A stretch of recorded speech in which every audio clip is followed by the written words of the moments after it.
तो लड़कियों का शुबा दुरुस्त ही निकला। नरीन की मौत पारा निकलने से हुई है। आहिस्ता आहिस्ता उसकी आंतों को पारे में गला दिया। और यह अपनी नौयत का वाहिद केस है मैडम। पहले कभी ऐसा केस नजर से नहीं गुजरा जिसमें मुजरिम ने पारा खिलाकर किसी को हलाक किया। ये काम किसी शातिर शख्स ने बहुत ही प्लानिंग के साथ किया है, जिसे अच्छी तरह मालूम था कि पारा इंसान की आंतों को गला देता है। मैडम, मकबूला लाखों की जायदाद की वाहिद वारिस थी और ये चक्कर इसी सिलसिले में लगता है। बात साफ है, उसके मरने के बाद उसकी जायदाद उसके शौहर के नाम मुंतकिल हुई होगी। मैडम, कोई औलाद भी नहीं है। जाफर कुछ अर्से बाद शादी करके बाकी जिंदगी खुशहाली से गुजार सकते। आप जाफर के खिलाफ सबूत इकट्ठा कीजिए, मोहल्ले वालों से, रिश्तेदारों से, दोस्त अहबाब से और भी लोगों से।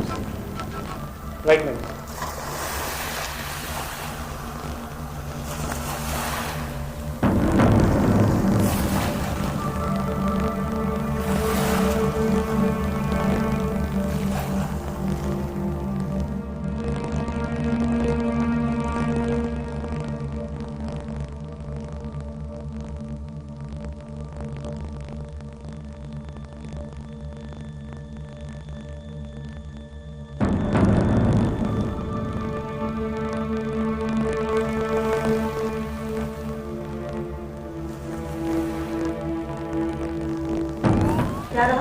मैडम, इस बारे में मैंने कसूरशुदा मामला दर्ज कर दी। वैसे हमें कोई खास बात मालूम नहीं है। जाफर और मेरीन के ताल्लुकात कैसे थे?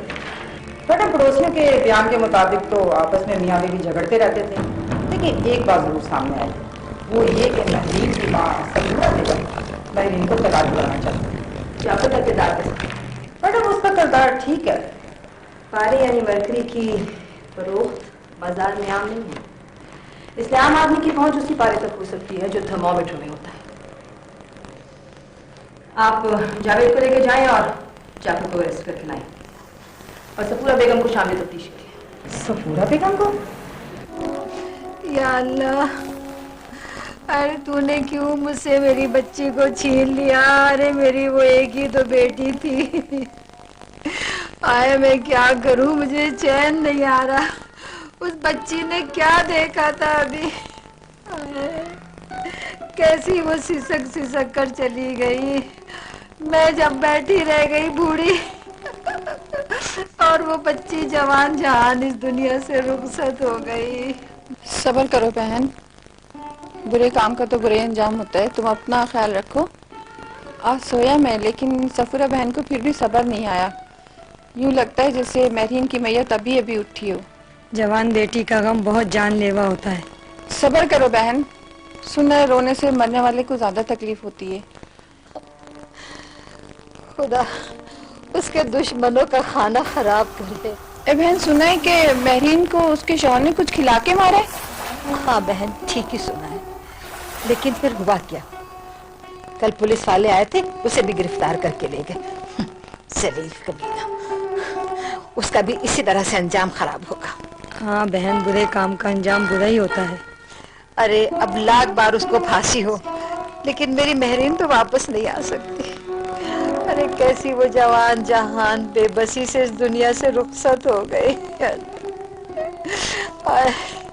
अरे वो जलील कमबख्त कुत्ते की मौत मरे। अरे उसने तो मेरी गोद उजाड़ के रख दी। सब्र करो बहन, अपनी हालत देखो। तुम्हारी हालत क्या हो गई है रो रो के?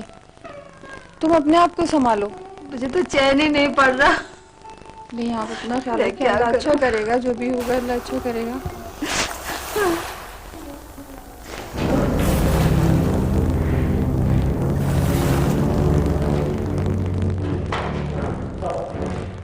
कैसे कराया तुमने पारा की बीवी को? मैं तुमसे ये पूछ रहा हूँ कि तुमने अपनी बीवी को कितना पारा किसने खिलाया? बताओ। क्या बोल रहे हैं आप? कुछ समझ नहीं आ रहा। देखो देखो, मुझे जुबान घुमाने के और तरीके भी आते हैं। क्या तुमने अपनी बीवी को थर्मामीटर का पारा खिलाकर नहीं मारा? खुदा की कसम इंस्पेक्टर, मैंने उसे नहीं मारा। और मैं उसको क्यों मारूंगा? मैं उसको कुछ कैसे खिला सकता हूँ जबकि वो घर में थी ही नहीं। वो तो 2 हफ्ते पहले ही लड़कर चली गई थी और जब वो घर गई है तो अच्छी भली थी। तुम्हारा मतलब है वो बिल्कुल सेहतमंद थी? जी हाँ, पर थोड़ा सा नमूनिया था उसे। उसके बाद उसने बातचीत करना बिल्कुल खत्म कर दी। इसी बात पर लड़ाई हो गई और वो मुझे छोड़कर अपनी माँ के यहाँ चली गई। जरूर इंस्पेक्टर साहब, उसकी माँ ने उसको मार दिया होगा। देखो देखो, तुम फिर बहक रहे हो। भला कोई माँ अपनी औलाद को मार सकती है, वो भी इतनी अजियतनाक मौत? माँ तो नहीं मार सकती, लेकिन सौतेली माँ जरूर मार सकती है, वो भी लालच की मारी औरत। क्या मतलब है तुम्हारा? सफूरा बेगम महरीन की सुदेली माँ है? जी हाँ इंस्पेक्टर साहब, और उस औरत की नजरें मेरी बीवी की दौलत होती। लेकिन ये बात तुम कैसे कह सकते हो? महरीन के मरने के 1 रोज बाद ही मुझे पता लगा कि महरीन अपनी सारी जायदाद अपनी माँ के नाम करती है। मैं गुस्से में भरा हुआ उसकी माँ के घर।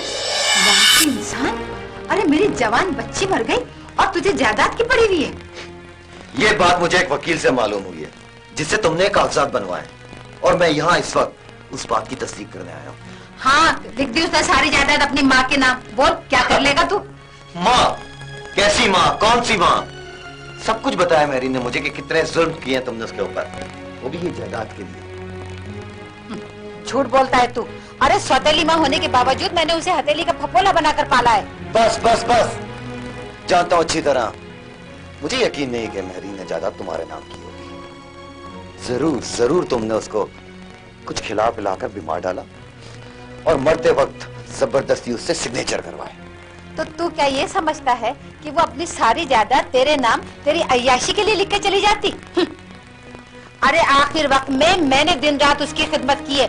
न दिन को दिन समझा, न रात को रात समझा। खिदमत नहीं की, लगाई बुझाई की है तुमने। उसके दिल में मेरे खिलाफ डर बिठाया ताकि वो मेरे करीब ना आ सके, और ये स्लो पायलिंग ये दिमाग में उसके बाद तुमने बिठाई है, समझ आई? अच्छा किया ये सब कुछ, ठीक है। क्या कर लेगा तू मेरा, बता? मैं कोर्ट में चैलेंज करूंगा इन कागजात को। हड़पने नहीं दूंगा तुम्हें सारी जायदाद इतनी आसानी से। अरे जा जा, दफा हो यहाँ से। अब तो तुझसे पुलिस वाले ही निपटेंगे। जा यहाँ से। ये तुम्हें वक्त बताएगा, समझ आई? जा चल, ये वक्त बताएगा। और जी वो ही हुआ, मेरे बारे में गलत बातें फैलाकर उसने मुझे फंसा दिया। अगर वो मुजरिम है तो जायदाद हथियार के आराम से वो भी नहीं बैठ सकेगी। नहीं जी, आप नहीं जानते, वो बहुत तेज औरत है। शुरू में मेरी और मैरीन की शादीशुदा जिंदगी बहुत अच्छी गुजर रही थी। गलत सलत बातें करके और पता नहीं क्या क्या बोल के उसने फूट डलवाई।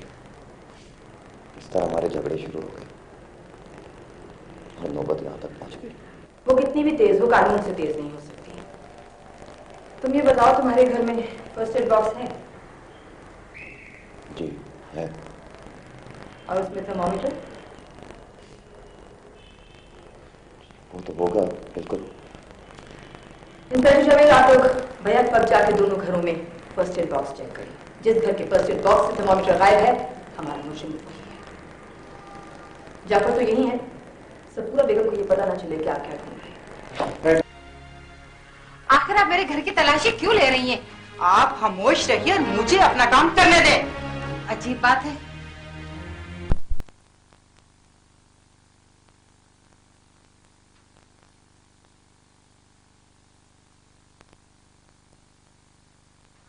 चीज की तलाशी ले रही है, क्या ढूंढ रही है? आप चुप नहीं रह सकती?